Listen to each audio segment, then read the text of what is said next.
Well, good morning and welcome to UU Wellesley Hills. I hope you all had a very fine Thanksgiving.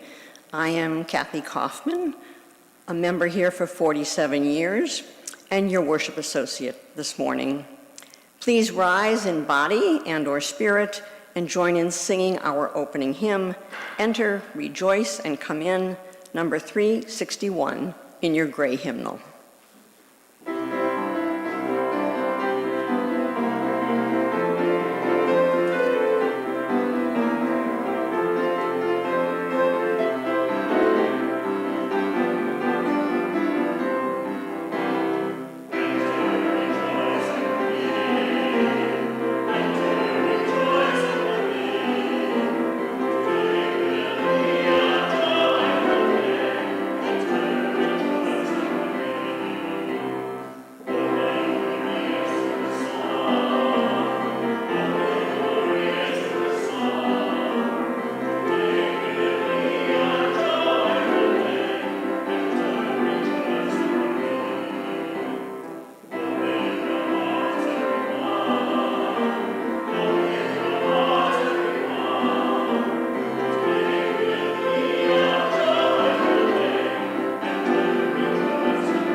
Good morning, everyone.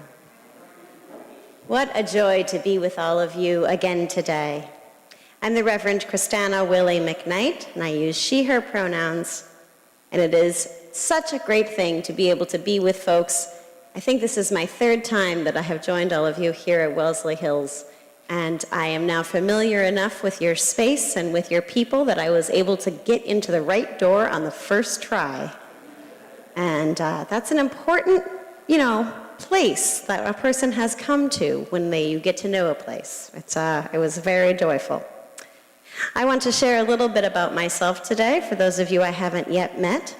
I'm a Unitarian Universalist minister, and I currently serve as the Island Minister and Beloved Community Project Manager on Star Island, which is a Unitarian Universalist and United Church of Christ camp and conference center just off of the coast of New Hampshire.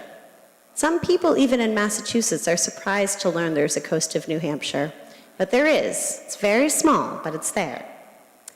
I was ordained to the Unitarian Universalist ministry in 2005 and served as a hospice chaplain for a number of years until I became the parish minister in Taunton, Massachusetts, where I was for a decade.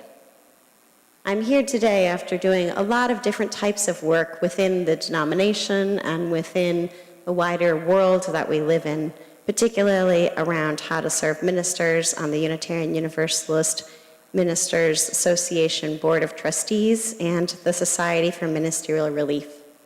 And today, one of the great reasons to be able to join all of you was that I was celebrating Thanksgiving with my in-laws in Rhode Island, and I live in Portsmouth, New Hampshire. And you all are directly in the middle. So when Mark said, might you be available the day after Thanksgiving? I said, that is a very easy thing to bring into my road trip to get home. So it is wonderful to be with all of you today. I would like in this moment in particular to welcome you all to UU Wellesley Hills. And we are joyfully called to worship. I would now like to take a moment and have a time for all of us to greet each other. I'd like us to greet those who are on Zoom. Take a time for those of you who are on Zoom to join with the chat and say hello. And for those of you who are here in the sanctuary, please turn to your neighbors and say good morning.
We are so happy to have you with us today, Kristana.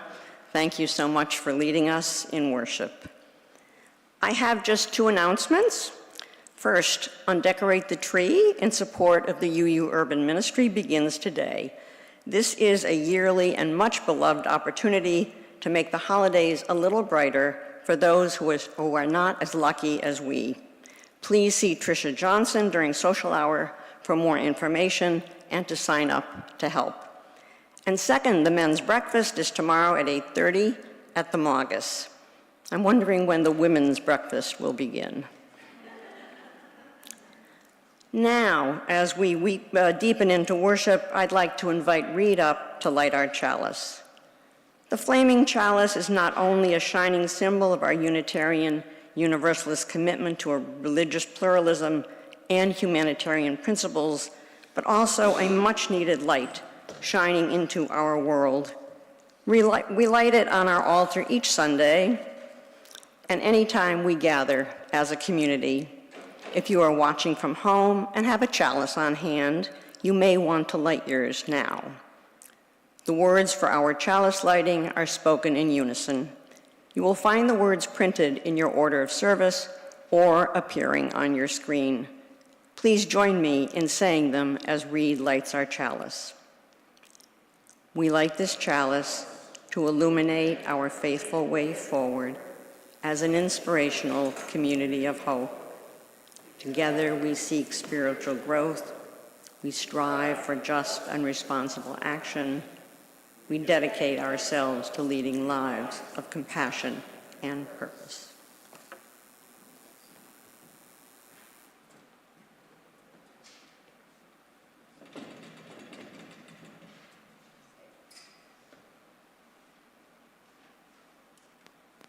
Now is the time in our service where we have a time for all ages. So if there's anyone who would like to join me on the chancel, then you may. And if you'd like to, that'd be fine. And if not, that's totally fine too. Whatever works for you. And I would like to share with you all a story today called The Lemonade Adventure. Once upon a time, as all the best stories begin, there was a town on the edge of a swamp in a sultry summer weather far in South Florida, between the alligators and the ocean. And in this town, there were two friends, Sam and Joseph, and they were a lot alike. They liked the same foods and the same books and the same movies and music and games. And they even both liked math. I find that shocking. But I'm told some do enjoy math. They loved math. And despite all their shared interests, 2 weeks into summer vacation, Sam and Joseph were bored. Bored.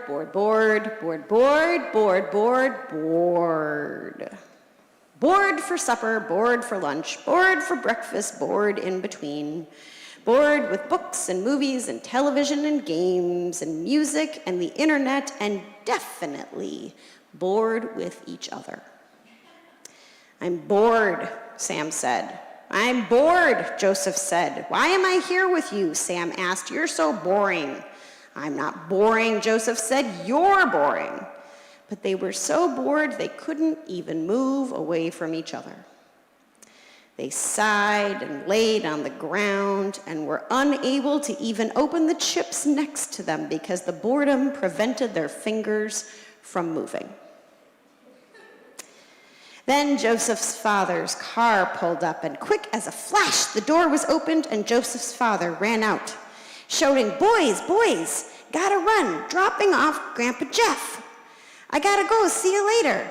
By the time the words had come to their ears, Joseph's father's car was pulling out, and Grandpa Jeff was sitting on his suitcase right next to them with his cane, blinking a little and cleaning off his spectacles with an embroidered kerchief.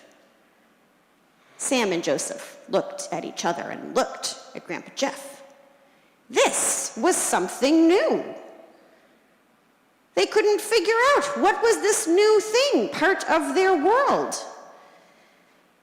Grandpa Jeff introduced themselves. Of course, Joseph knew him, but introduced them to Sam, and they stood there looking at each other. And Grandpa Jeff said, it's summertime, boys.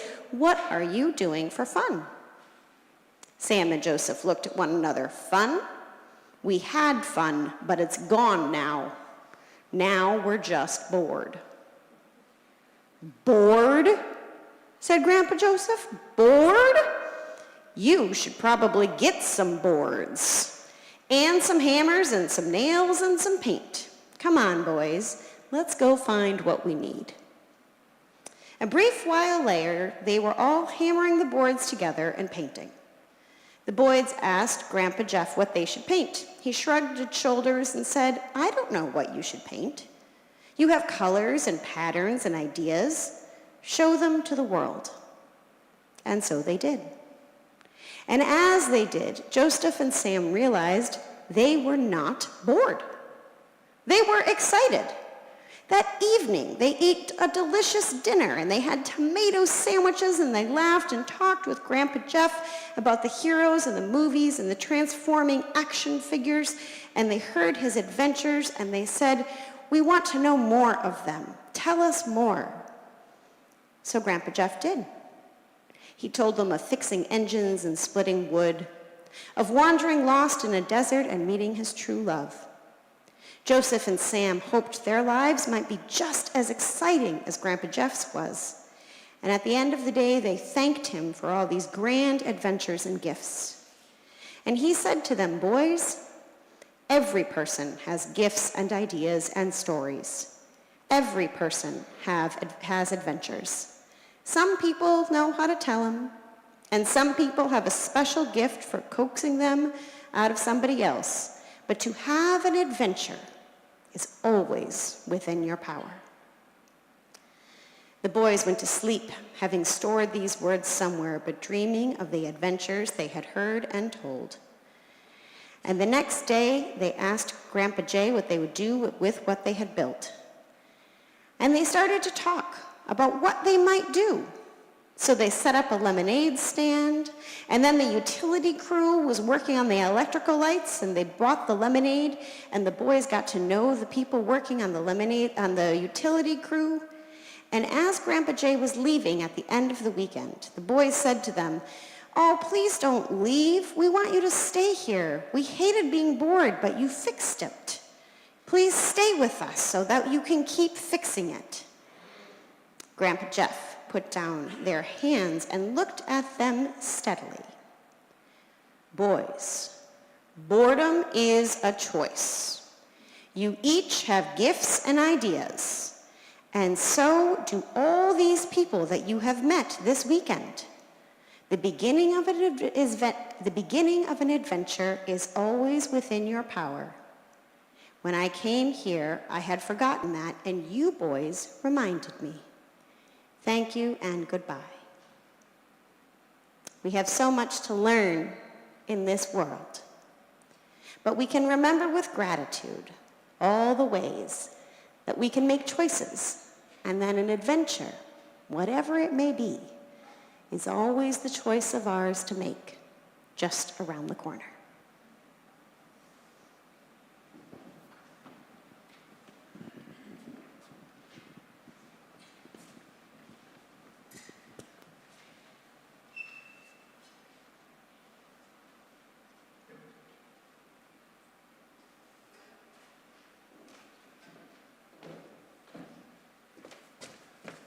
Good morning.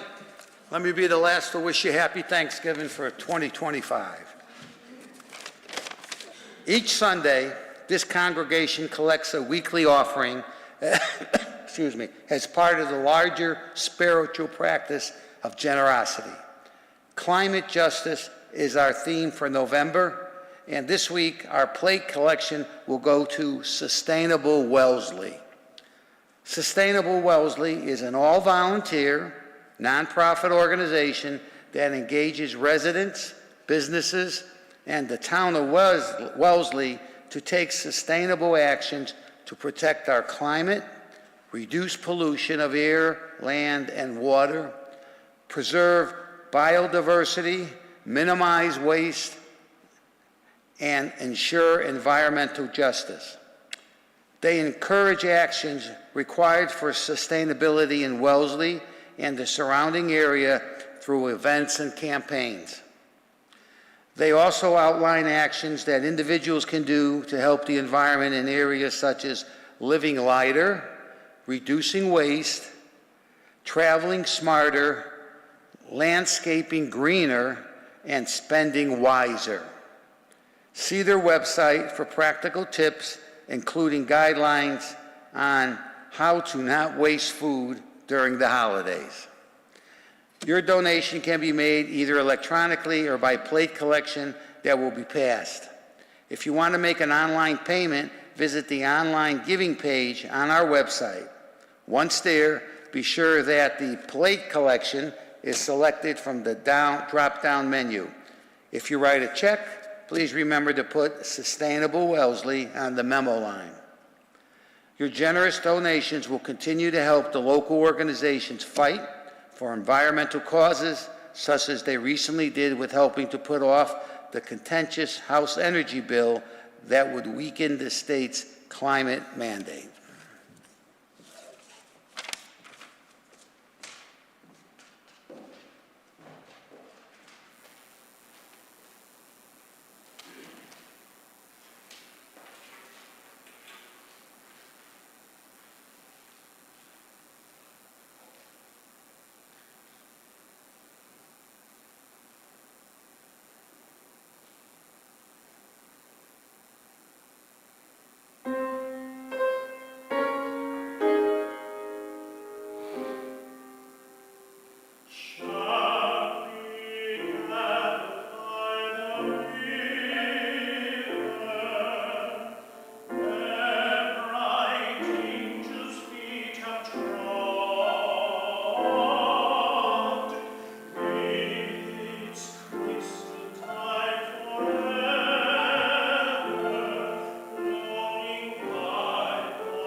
Please join with me in the spirit of care, prayer, and meditation.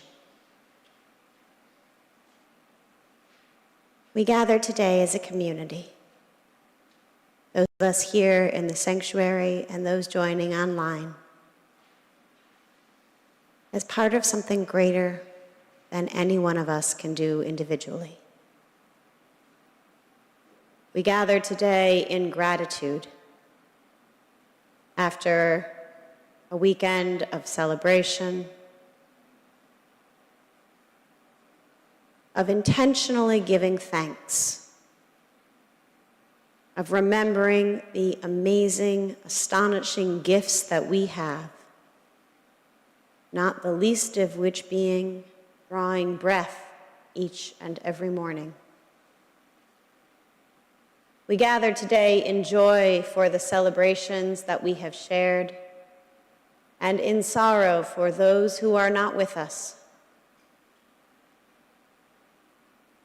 We gather today in memory for those we carry in our hearts and for the people that we love.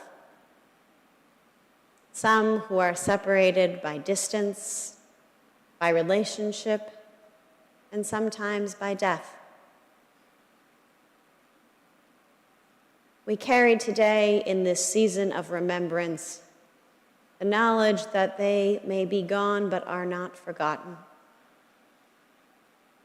That as we live our lives each and every day, with the memory and the blessings of those who we have loved and who have loved us, we carry forth the values we have been given. We carry forth the dreams that they held. We carry forth the opportunities of what can become. And we hold in this moment together the spirit of love, greater than all of us,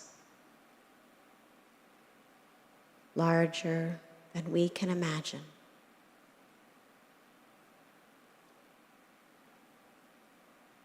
But holding all here together.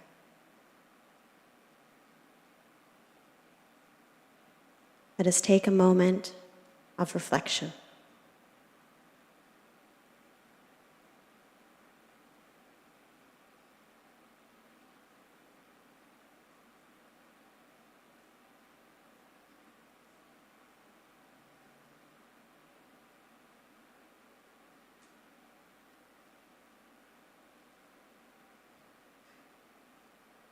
I would now like to invite all who wish to come forward and light a candle of intention.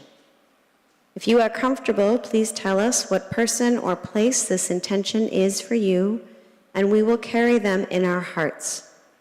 Those in our online pews, please type out your joy or concern in the comments section, and we will also carry your intention in our hearts. Please come down the center aisle and light your candle and return by the side aisle.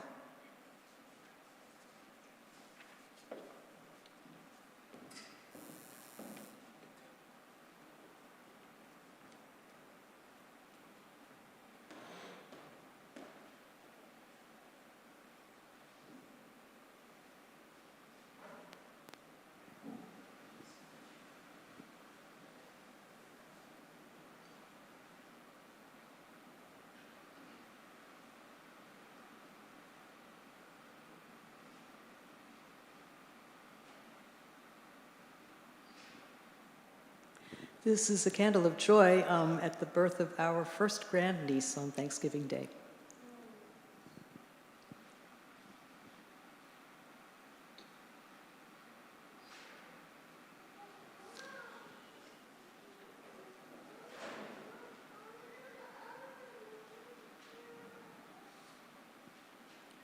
A candle of concern for my brother John, who's got cancer.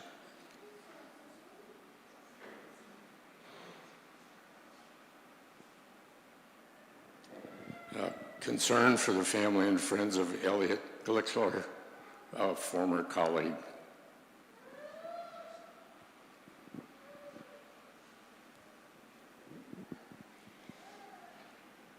We honor all these intentions in this community.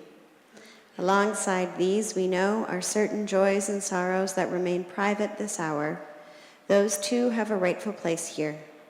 So this morning, we honor all these with light. We light this final candle for our families, our beloveds, our friends, and our relations, for those who are near and for those for whom we feel an unwanted distance.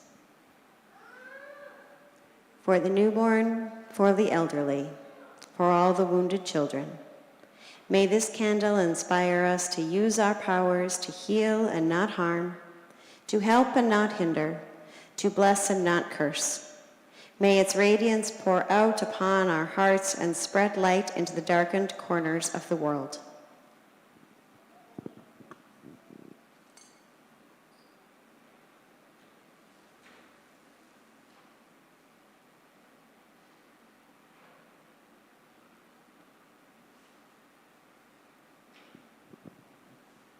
Please join in singing Comfort Me, number 1002 in the Teal hymnal. We will sing only the first verse.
The reading this morning is entitled Map of the Journey in Progress by the Reverend Victoria Safford.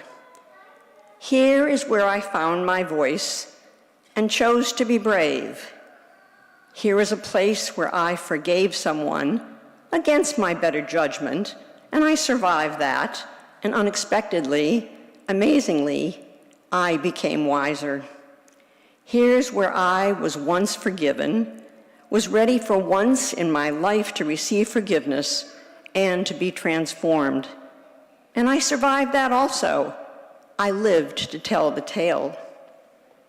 This is the place where I said no, more loudly than I thought I ever could, and everyone stared, but I said no, loudly anyway, because I knew it must be said, and those staring settled down into harmless, ineffective grumbling, and over me they had no power anymore. Now, here's a time, and here's another, when I laid down my fear and walked right into it, right up to my neck into that rolling water. Here's where cruelty taught me something, and here's where I was first astonished by gratuitous compassion and knew it for the miracle it was, the requirement it is. It was a trembling time. And here, much later, is where I returned the blessing clumsily. It wasn't hard, but I was unaccustomed. It cycled round, and as best I could send it back on out, passing the gift along.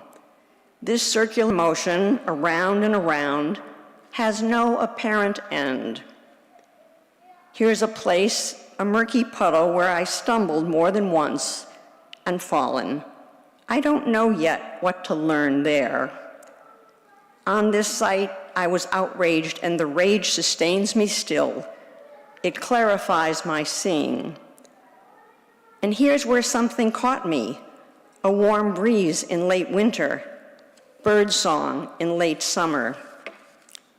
Here's where I was told that something was wrong with my eyes, that I see the world strangely. And here's where I said, yes, I know, I walk in beauty. Here is where I began to look with my own eyes and listen with my ears and sing my own song, shaky as it is.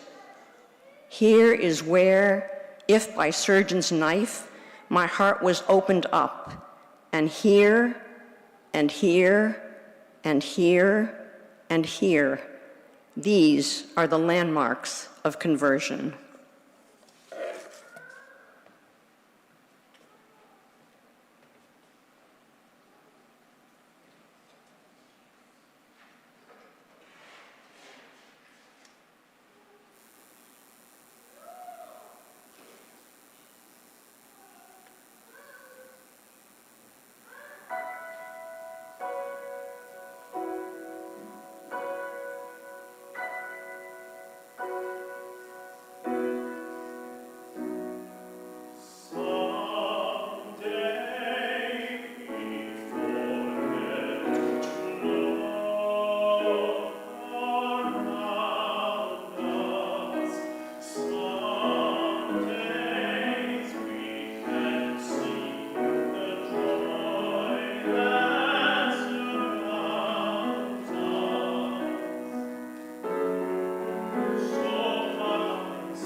So as I mentioned earlier, I'm the island minister and beloved community project manager on Star Island.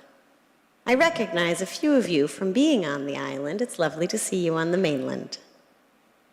For those of you who haven't been to Star Island, quick show of hands, how many of you have ever been to Star Island? All right, so I got most of you know what I'm talking about here. For those of you who didn't raise your hand, take note. We'll open halfway through June this summer, and will be open through halfway through September. Our island primarily is a summer camp that runs mostly in week-long sessions called conferences.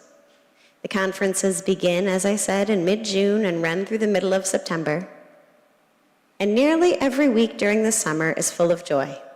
It's something that is one of the favorite things about my job, or many people refer to Star Island as their spirit's home. Coming to the island each summer is like going to church in a different way, being part of a community. And we are lucky that almost every week we have full joy. And this year was, I think, even more exceptional than usual. We had a very smooth and delightful summer. And one day, nearing the end of one of our family conference weeks, I was chatting with a man named Ed, who had come to the island this year for the very first time and was talking with me about what a joy it was. He felt that this place where he had come to for the first time this year in July was a magical place. He told me as we were chatting about how the people were lovely and the programming was good, and he emphasized in particular at the end the weather behaved beautifully. There was warm days with plenty of sunshine and occasional light breeze, and a few lightning storms in the evening and overnight that added to the ambiance and the conference as a whole. And as Ed was reflecting on the week with me and how much fun he'd had with his family and thanked me for my work on the staff, he mentioned the weather again and said, "That was so great. This weather has been wonderful. You have done such a good job." And I stopped for a minute and said, "Ed, I am so glad that you have been with us, and I will be happy to talk with you about the programming and take credit for some of how smoothly things have gone, but I cannot take credit for the weather." "Ah," he said, "I think you do. I think you can. And if it storms next year, I'm going to have you be responsible for that too." Ah, I thought.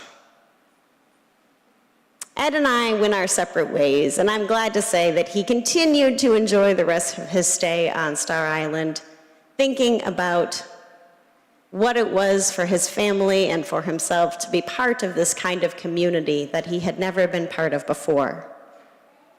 And I started to think a little bit more about the weather, about what it is that we can control and what it is that we can change.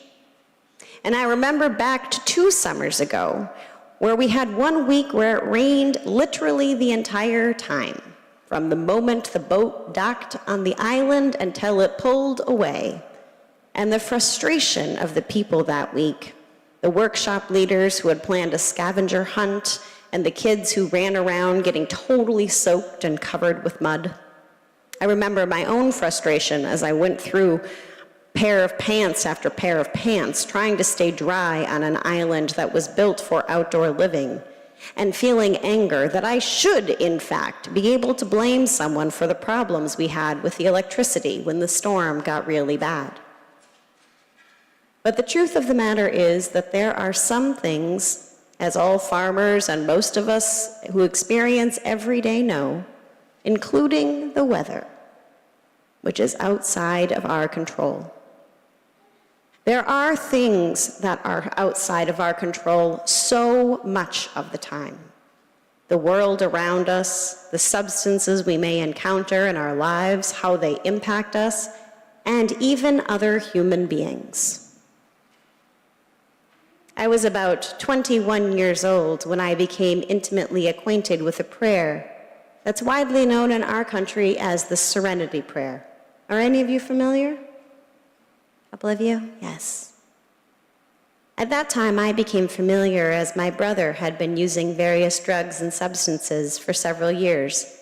And by the time I was 21 and he was 18, we were successful in getting him into a treatment facility. Miraculously and sadly unusually, the treatment facility was a good match for my brother. And with his own hard work and the support of many people, he is still sober today, decades later. But directly after treatment, as an 18-year-old young man who had had a very rough time of it, it was a more delicate situation. Touch and go, you might say. He was nervous about everything, going to school, what to do, how to live. He wasn't sure what life might be like without drugs, as he had lost almost all of his friends through his journey through substance abuse and treatment. And in those early days, there wasn't much for him to hold on to, nor any of the rest of us, for that matter. So we held on to what he taught us, what he had been taught in treatment, a prayer that was written in 1943 by the theologian Reinhold Niebuhr, a theologian I would later study in seminary, that would become integrated into the life and the world of Alcoholics Anonymous. The prayer, which is called the Serenity Prayer, and which is used in AA only in part, is the following.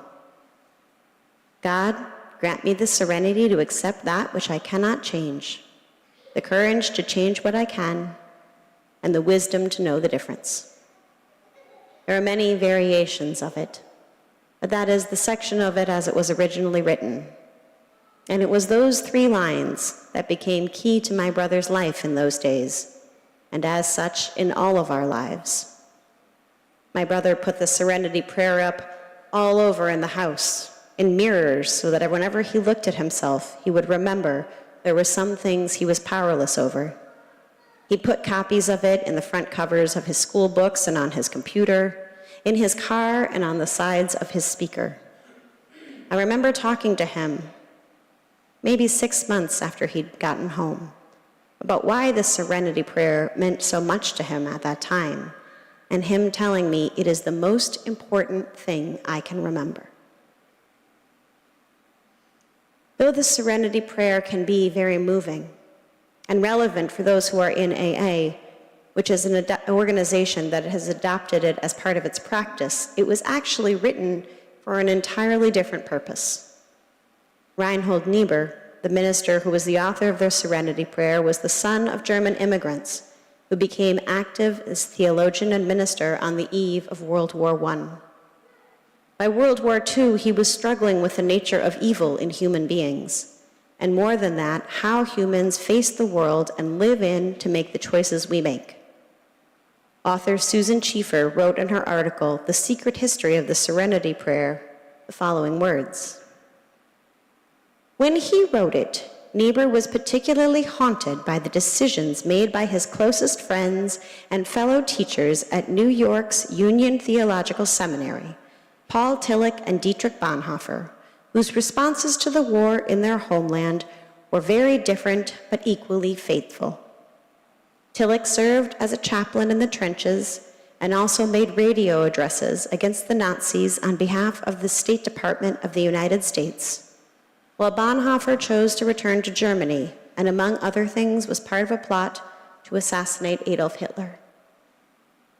The historical meaning of this quite modern prayer is bound up in the war against one of the greatest evils posed during the most violently evil century, wrote Niebuhr's daughter, Elizabeth Sifton, in her 2003 book on the Serenity Prayer.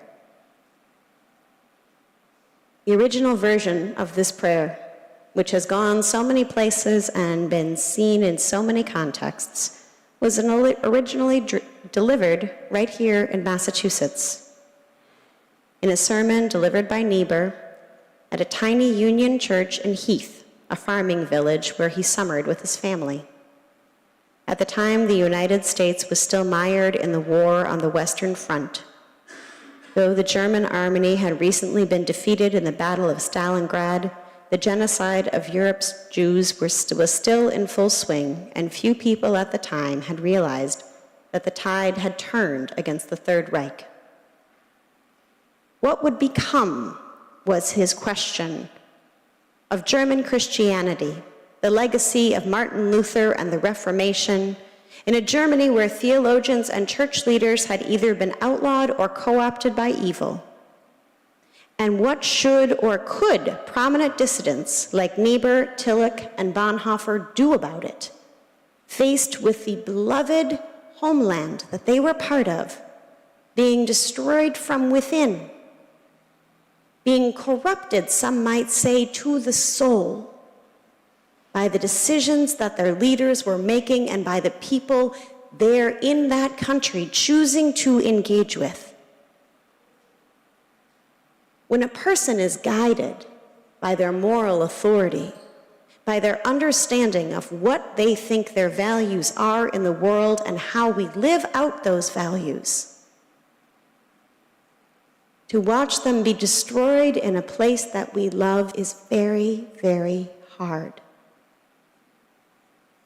And so we are faced with choices, questions, knowing that there are some things we cannot control, like the rainstorms or even the sunny days. Niebuhr began to wrestle. What do we do about it? God, give me the grace to accept with serenity the things that cannot be changed. Niebuhr prayed with his small congregation, an ocean away from the cataclysm of destruction, but the courage to change the things that should be changed, and the wisdom to distinguish one from the other. There are things we cannot change, more than I would like to admit. But on the flip side, there are things we can change. And sometimes that's just as hard. Because when we know we can change them, we are then called to do so.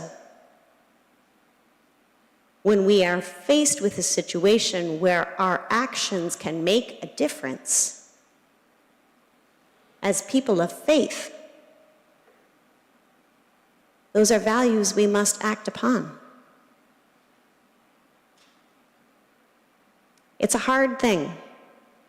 We struggle to acknowledge that maybe using a substance we've been using is no longer a choice, but something that has become a ruling force.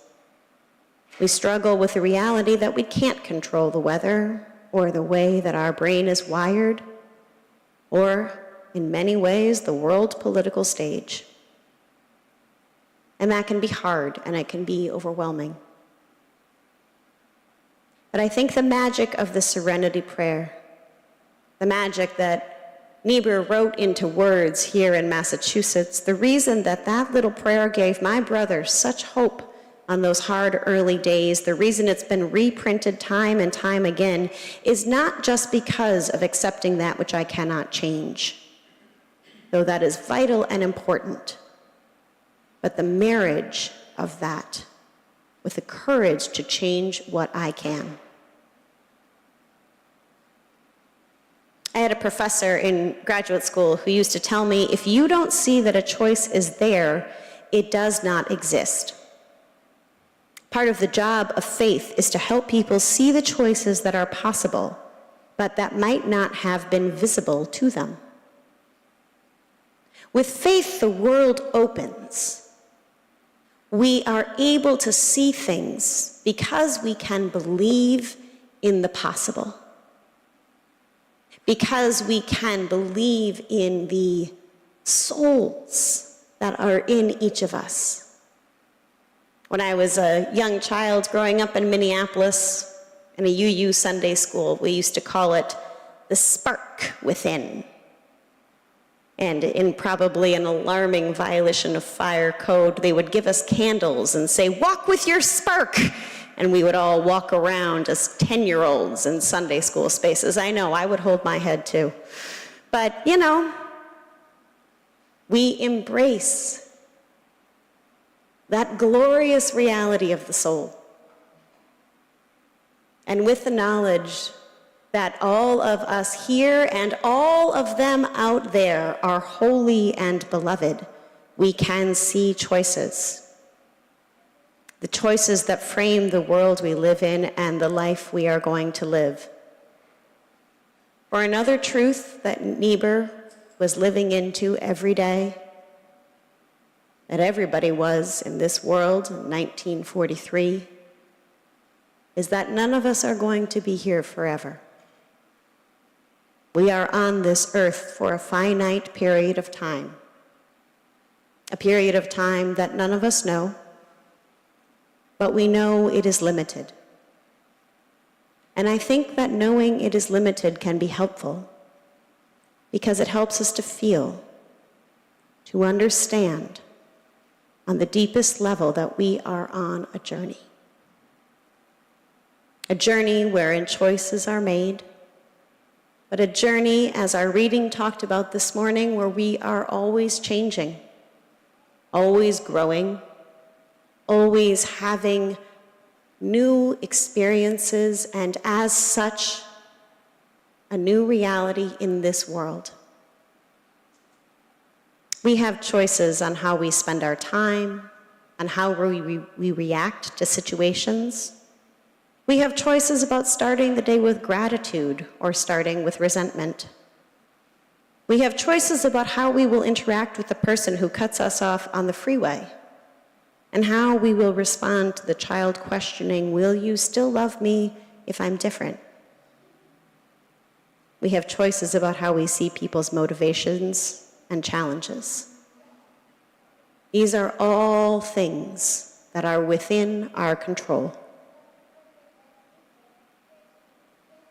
The Serenity Prayer speaks to deep truth about how much that is outside of our control and how much is within our control if we can embrace the courage to change it. Because seeing choices does take courage. And sometimes the willingness to do something differently is potentially the willingness to fail. And that's hard.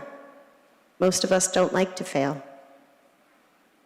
But fighting against what is beyond our control is not useful. The rain will not stop because I will it to, and trying to fight it is a waste of energy. But there are things that we can change, and we must take seriously that courage and the wisdom to know the difference. And so today, in the spirit of reflection on the journey, on the intentions that we have in this life that each and every one of us have, I want to invite you to walk into those moments. I want to invite you to leave here today with thoughts and a question for the week and the month to come. What are the choices you are going to make? Maybe not all of them, but maybe just one. What is a choice that is within your control that you can make that will help the world be as you dream it to be? Niebuhr did not write this prayer in a moment of calm and contemplation. He wrote it in a moment where the world was in a hard place.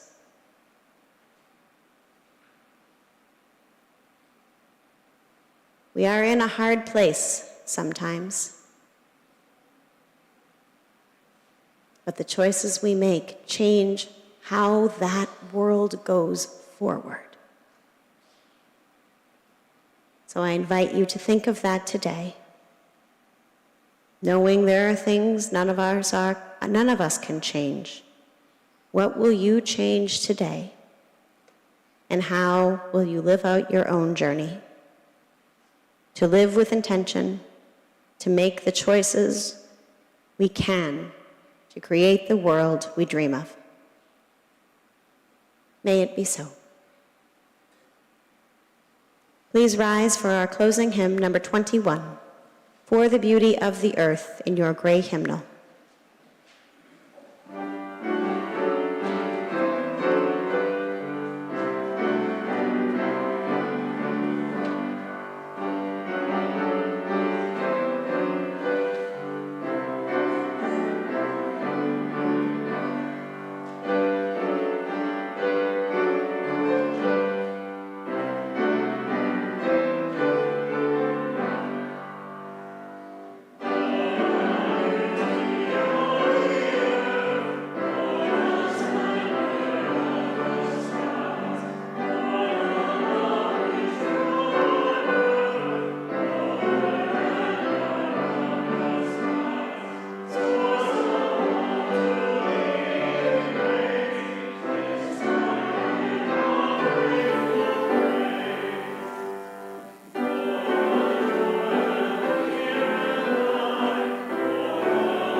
Now that our celebration is concluding, we extinguish our chalice. Our closing words are spoken in unison. You will find them printed in your order of service or appearing on your screen. Please join me. Extinguishing this chalice, which is burned bright in our midst, we revere what has been kindled within each one of us: warmth and community, the light of truth, a perpetual spark of hope. May we live our lives to the fullest. May we hold close to our hearts the values, the joy, and the spark that lives within each of us in this moment, and in this day, and in this week to come. Amen.